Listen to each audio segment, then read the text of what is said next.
Assalamualaikum warahmatullahi wabarakatuh. Eh, Selamat datang di Matematika Wajib kelas 11.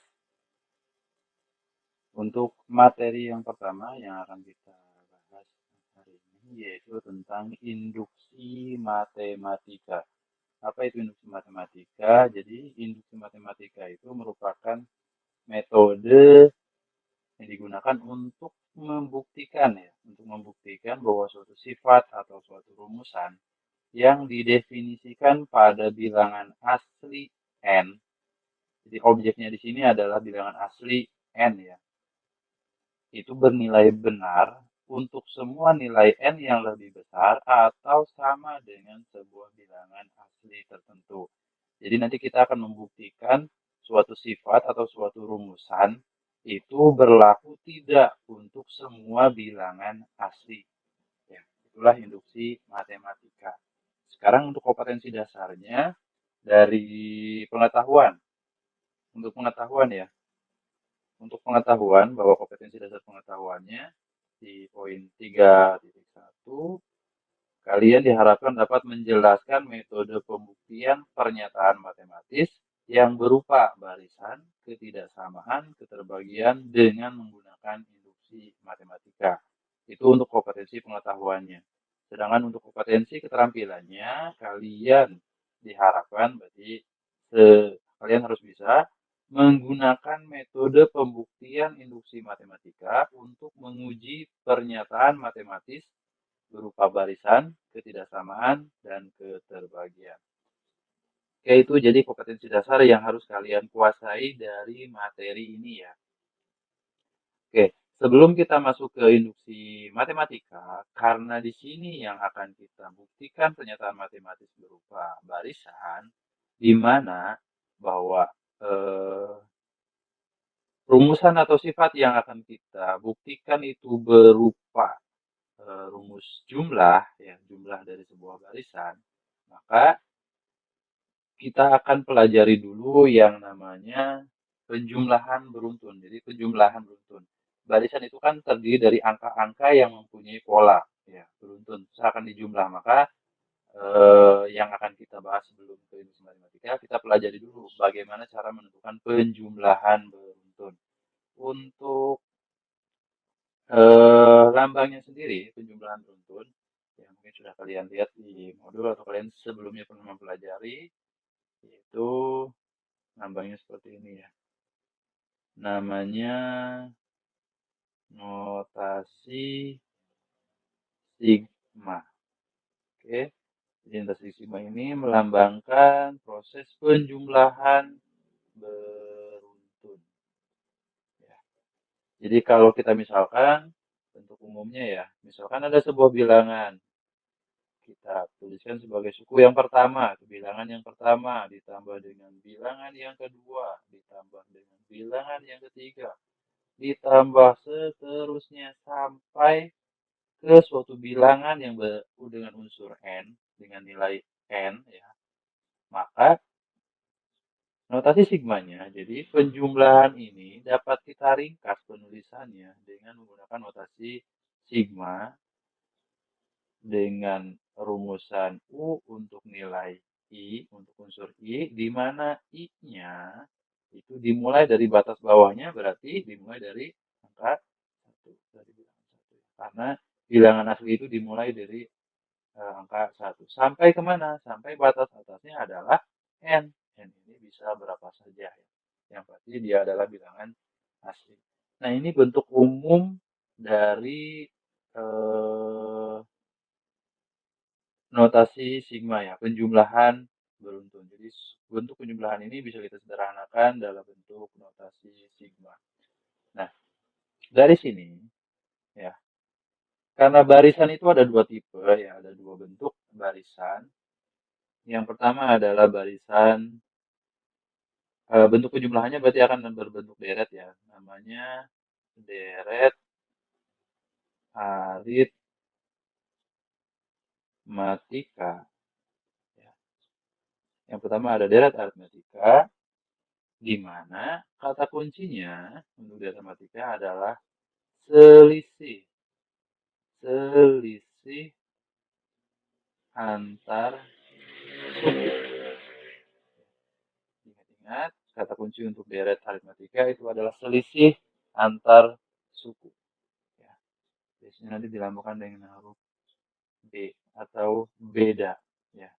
Yang kedua, ya, bentuk deret itu ada yang namanya deret geometri. Nah, untuk deret geometri, kata kuncinya adalah rasio. Rasio atau perbandingan.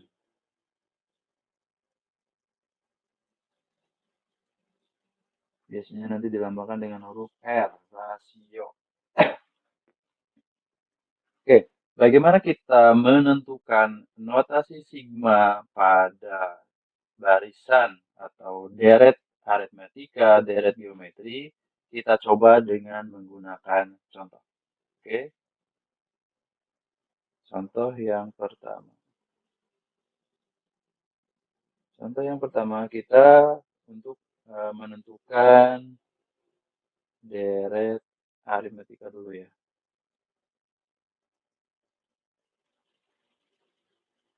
Oke, contoh yang pertama untuk deret aritmatika, pertanyaannya adalah,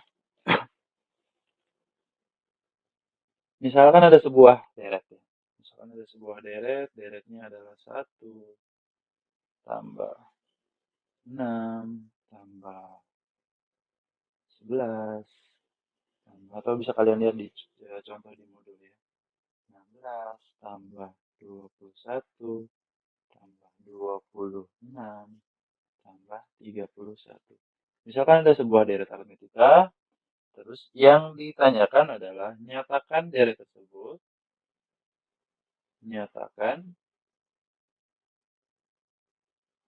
deret tersebut dalam bentuk notasi sigma.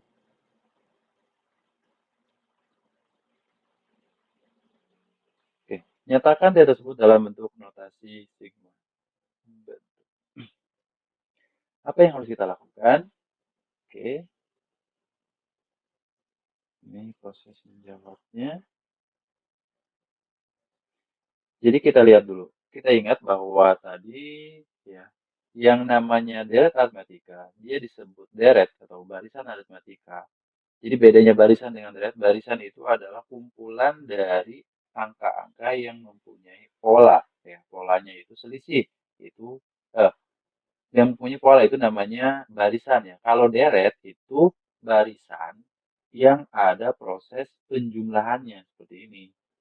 Itu namanya deret. Kalau tanpa proses penjumlahan itu namanya barisan. Oke, diingat tadi bahwa untuk deret aritmatika kita melihat selisih antar suku. Nah, sekarang kita lihat di sini, ini adalah deret aritmatika ya, sudah jelas dari pertanyaannya.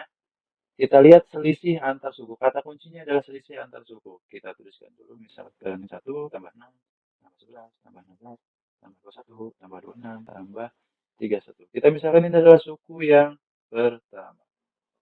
Ini berarti U1, ini U2, ini U3, berarti sampai berapa suku ini? Sampai suku ke, oke, kita tulis U4, U5, U6, berarti ini suku ke 7. Berarti sukunya ada 7. Maka notasi sigmanya, batas bawahnya, I-nya yang pertama dengan I yang ke-1. Batas bawahnya adalah I1, batas atasnya adalah, ada berapa suku? 1, 2, 3, 4, 5, 6, 7, 7. Berarti batas atasnya adalah 7. Sekarang kita tinggal menentukan rumusannya. Ya, rumusan dari deret aritmatika ini. Oke, bagaimana cara kita menentukannya? Ingat bahwa deret matematika itu mempunyai pola berupa selisih. Selisih antar suku. Kita lihat dari 1 ke 6, 6 ke 11, 11 ke 16, 16 ke 21, 21 ke 26, 26 ke 31. Itu mempunyai pola yang sama. Selisihnya. Berapa selisihnya? Dari 1 ke 6, selisihnya adalah 5. Tambah 5 ya. dari 6 ke 11 tambah 5. Dari 11 ke 16 tambah 5. Ini juga sama tambah 5, tambah 5. Ini juga ditambah 5. Ternyata polanya adalah penambahan sebanyak 5 ya untuk setiap sukunya. Oke, dari situ kita coba menentukan rumusannya. Misalkan kalau 1 tadi adalah nilainya 1. Diperoleh dari udah 1. Sekarang suku kedua itu nilainya 6. 6 diperoleh dari 1 ditambah 5. Ya, 1 tambah 5 jadi 6. Suku kedua itu diperoleh dari 1 ditambah 5. Suku ketiga nilainya adalah 11. 11 diperoleh dari apa? Kita lihat dari awal. Dari 1 ditambah 5 tambah 5 lagi. 1 tambah 5 tambah 5. Atau bisa kita tuliskan yang lebih sederhana berarti 1 ditambah 5-nya berapa kali? Ada 2 kali. Berarti 5-nya ada 2 kali. Suku yang keempat. Suku yang keempat. Nilainya adalah 16. Diperoleh dari 1 tambah 5-nya berapa kali? 1, 2, 3. Tambah 5-nya berapa kali? 5-nya sebanyak 3 kali. Suku yang keempat, 4 sudah ya. Suku yang kelima, keenam, ketujuh. Coba kita langsung ke suku ke-7 aja, boleh? Ya. Ini hanya untuk proses pembelajarannya. Nanti ketika kalian akan menjawab, boleh misalkan dari suku yang pertama, kedua, dan suku yang terakhir dalam proses menjawabnya, biar tidak panjang ya. Misalkan suku yang ketujuh itu adalah 31. Ya, 31 itu diperoleh dari mana? Dari 1 ditambah 5-nya berapa kali? 1, 2, 3, 4, 5, 6. 5-nya 6 kali. Dari sini, kita bisa melihat ada sebuah pola untuk menentukan rumusnya. Bagaimana kalau misalkan pertanyaannya adalah untuk suku ke N. Nilainya belum kita ketahui, tapi proses pembentukan nilainya, kita bisa lihat polanya dulu. Untuk suku ke-7, kita lihat. Suku ke-7 itu diperoleh dari 1 ditambah 5-nya berapa kali? 6 kali. Suku ke-4 diperoleh dari 1 ditambah 5-nya berapa kali? 3. Suku ketiga, 5-nya 2 kali. Semuanya sama ya, 1 ditambah. Tinggal 5-nya berapa kali? Suku kedua, itu sama dengan 1 ditambah 5-nya berapa kali? 1 kali. Pak, bagaimana dengan U1, Pak? Sama. U1 juga adalah 1 ditambah 5-nya berapa kali? Nggak ada, Pak. Ya udah, 0 kali 5. Nah, dari sini kita bisa melihat bahwa artinya ketika misalkan pertanyaannya adalah suku ke N, maka akan diperoleh nilainya dari 1 ditambah 5-nya berapa kali? 6. Suku ke-7, 5-nya 6 kali. Suku ke-4, 5-nya berapa kali? 3 kali. Suku ketiga, 5-nya berapa kali? 2 kali. Kita lihat polanya. 7, suku ke-7 jadi 6. Suku ke-4 jadi 3. Berarti 4 dikurangi 1. 7 jadi 6. Berarti 7 dikurangi 1. Maka kalau N, ya udah berarti kalau pertanyaannya berapa nilai suku ke N, maka rumusannya adalah N-nya dikurangi 1 kali 5. Jadi kalau misalkan suku ke-7 ya berarti 1 ditambah 7-nya dikurangi 1 dikali 5. Ini hasilnya 31. Nah, dari sini kita memperoleh rumusan bahwa untuk suku ke N nilainya adalah 1 ditambah N dikurangi 1 dikali 5. Kita sederhanakan. Kita operasikan di sini 1 ditambah N min 1 dikali 5. Berarti 5 kali N. 5N. 5 kali negatif 1. Berarti negatif 5. Kita sederhanakan. 5N. Yang ada N-nya selain 5. Tidak ada. Berarti tetap 5N. 1 dikurangi 5. Berarti min 4.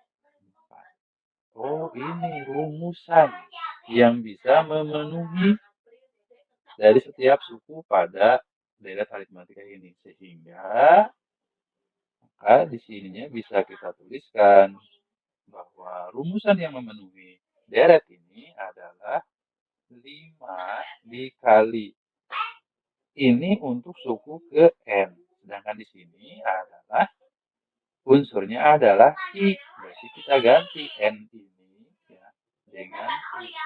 5 kali I ya dikurangi 4. Oke. Sorry. Coba tuliskan lagi. Berarti rumusannya adalah 5I dikurangi 4. Nah, proses penulisan deret aritmatika ini bisa kita sederhanakan dalam bentuk notasi sigma. Itu ini.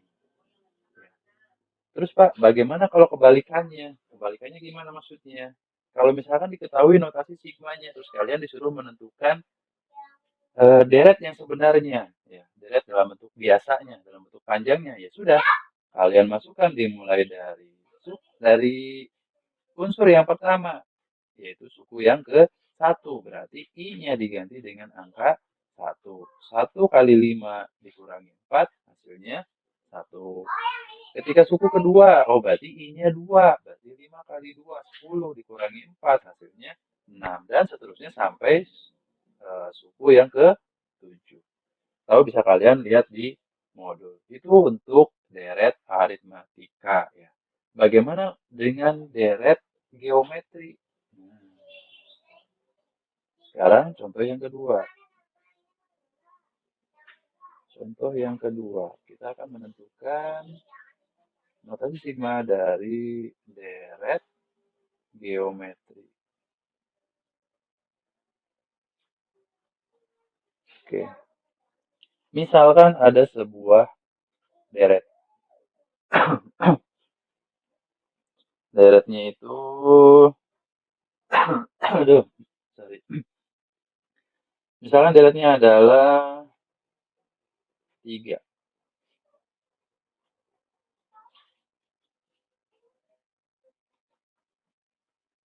Sorry, bukan 3 ya. Misalkan deretnya itu adalah 1, terus 3, terus 9, terus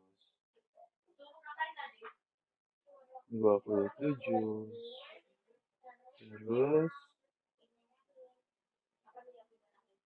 81. Misalkan ini adalah deret geometrinya. Pertanyaannya adalah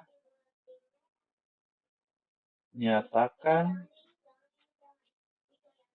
deret tersebut TSB dalam bentuk notasi sigma ya, atau dalam bentuk seperti ini. Oke, kita jawab.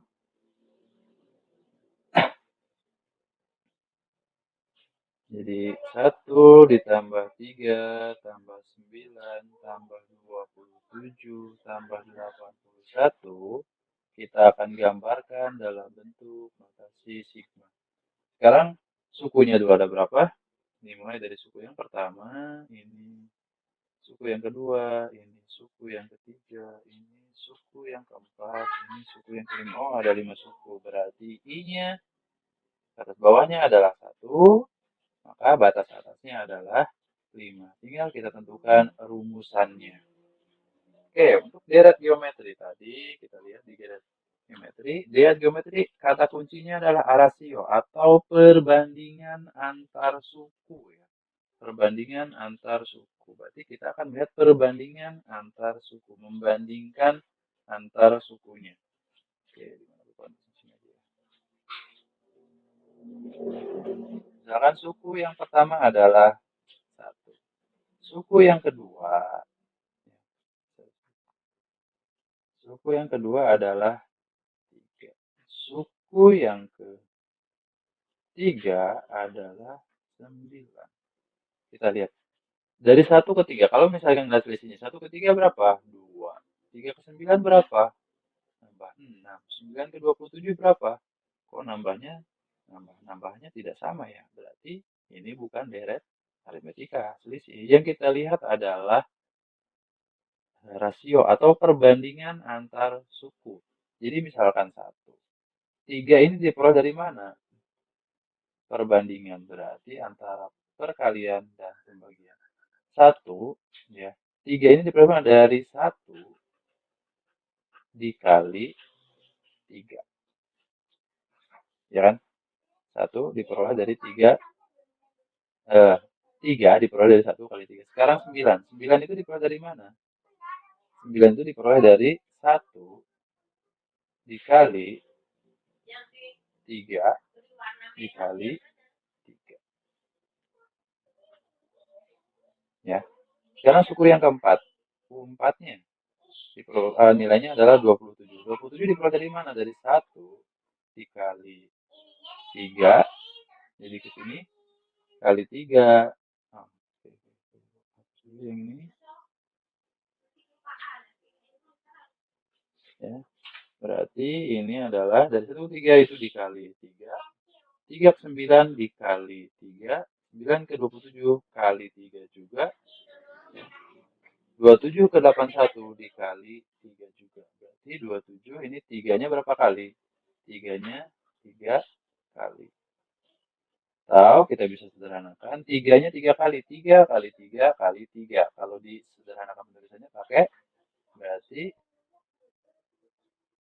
1 kali 3 pangkat 3. Kalau ini 3-nya 2 kali. Berarti 1 kali 3 pangkat 2.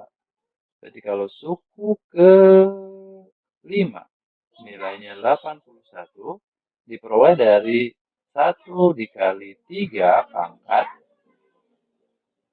3-nya berapa kali? 1, 2, 3, 4 ke sini ya. Dari 1 ke 3 1, ke 9 2, ke 27 3, ke 81 4. Berarti 3-nya 4 kali. 3-nya 4 kali berarti 3 pangkat 4.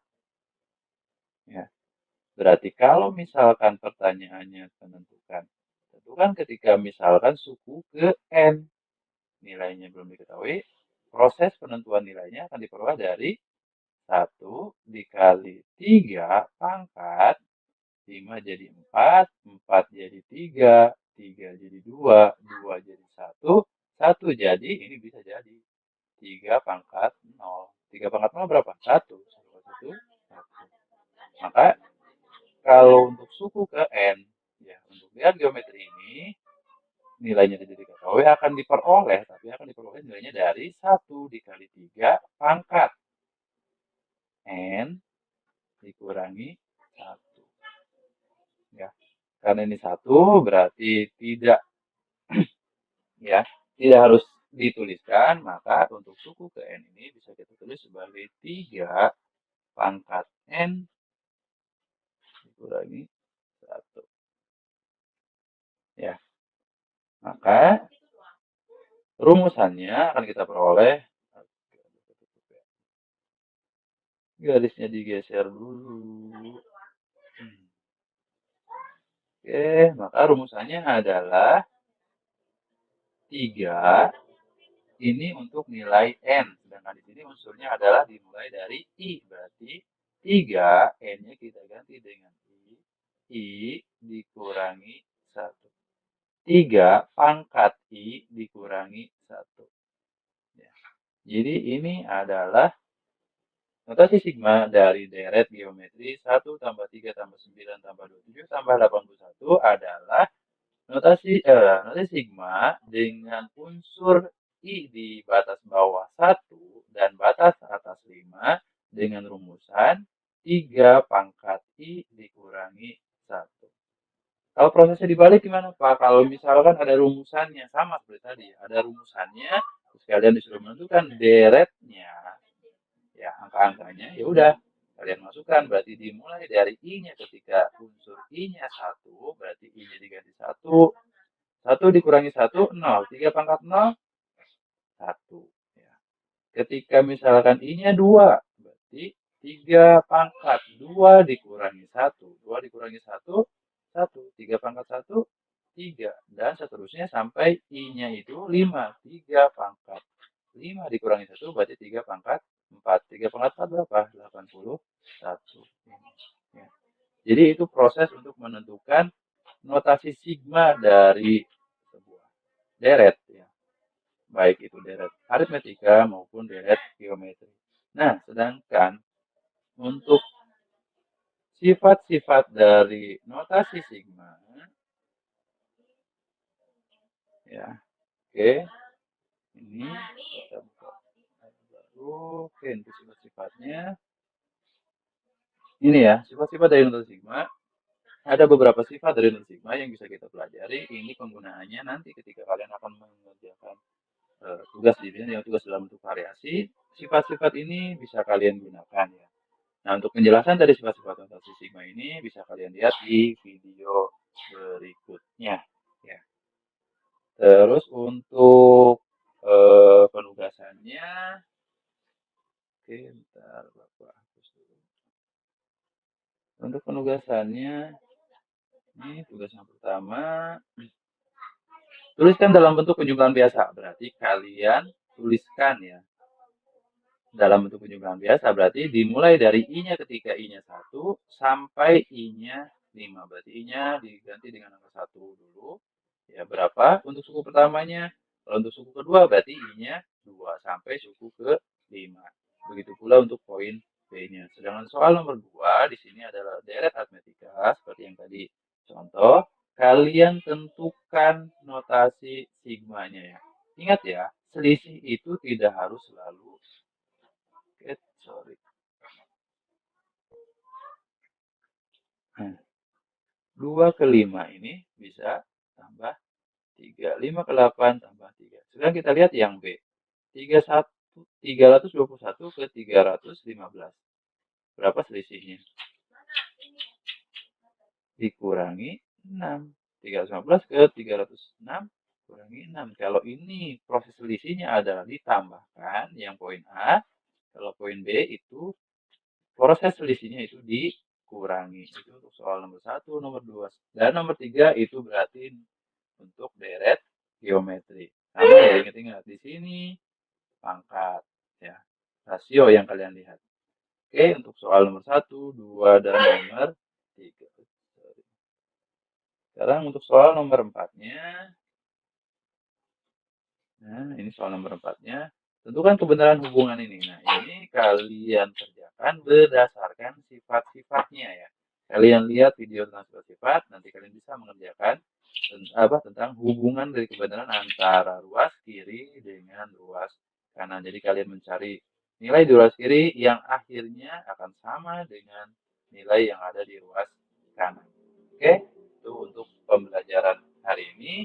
Nanti kalau misalkan akan ada yang ditanyakan atau didiskusikan, dimulai dari jam 1. Oke, terima kasih. Assalamualaikum warahmatullahi wabarakatuh.